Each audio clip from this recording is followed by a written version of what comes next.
Diqqat, shoshilinch xabar. O'zgidromet tezkor ogohlantirish bilan chiqdi. Assalomu alaykum hurmatli kuzatuvchi. Shu kabi muhim yangiliklarni o'tkazib yubormaslik uchun kanalimizga obuna bo'lib, videolarimiz davomida bir dona like tugmachasini bosib qoldirishni unutmang.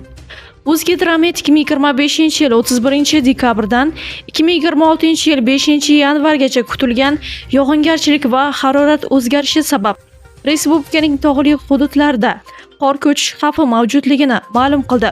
Tezkor ogohlantirishga ko'ra, Qashqadaryo, Dehqonobod, Kitob, Qamashi, Shahrisabz, Surxondaryo, Boysun, Qumqo'rg'on, Sariosiyo, Uzun, Samarqand, Nurobod, Qo'shrabot, Samarqand, Urgut, Jizzax, Baxmal, Zomin, Toshkent, Bo'stonliq, Parkent, Ohangaron, Chotqol tizmasi hamda Namangan viloyatining Pop tumanida xavf yuqori.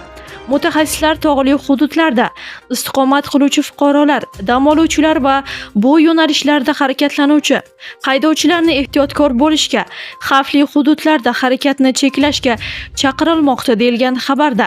Hurmatli tomoshabin, video haqida o'z fikrlaringizni izohlarda yozib qoldirishni unutmang.